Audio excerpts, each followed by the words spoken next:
जैसे ही कीलें गिरने ही वाली थीं, संकट की इस घड़ी में सभी लोग दरवाजे से बाहर भागे। दुर्भाग्य से ज्याओमी एक कदम देर से पहुंची और फंस गई, हिल भी नहीं पा रही थी। सौभाग्य से उसके साथियों ने यह देख लिया और किसी तरह दोनों तरफ से पकड़ बना ली, जिससे वे बाल बाल बच गए। उनके सामने एक चमचमाती सुनहरी मूर्ति खड़ी थी। समूह उसके पास जाने ही वाला था कि मूर्ति के हाथ में एक प्रतीकात्मक सोने का सिक्का सावधानी से रख दिया। तभी सभी ने एक भयावह दृश्य देखा। गलियारे में लगा कैमरा, एक शुद्ध सोने की मूर्ति प्रकट हुई और जैसे ही वे उसे देखने के लिए उसके पास जाने वाले थे, जैसे ही वे मुड़ रहे थे, उनके पैरों के नीचे की जमीन अचानक ढह गई और अगले ही पल वे तेजी से नीचे फिसले। एक अजीबोगरीब समूह अंदर घुस आया, जिसका नेतृत्व एक 80 वर्षीय महिला कर रही थी।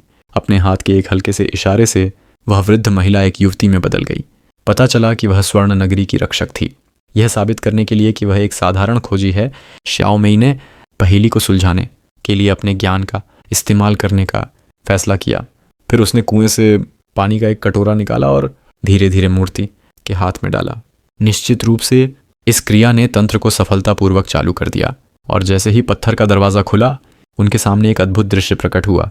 हालांकि क्यांगे के आदमियों ने चुपके से मूर्ति चुरा ली, जिससे रक्षक क्रोधित हो गए। अगले ही पल स्वर्ण नगरी अचानक ढह गई और सभी लोग दहशत में तितर बितर हो गए। लेकिन श्याओमेई ने दृढ़ता से मूर्ति को वापस पा लिया, अपनी जान जोखिम में डालकर उसे वापस उसके मूल स्थान पर रख दिया। इस प्राचीन शहर की रक्षा करने के लिए दृढ़ संकल्पित।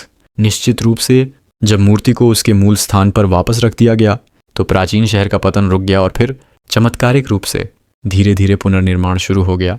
नुकसान की मरम्मत हो गई और द्वार एक बार फिर बंद हो गए और प्राचीन स्वर्णिम नगरी दुनिया में बनी रही।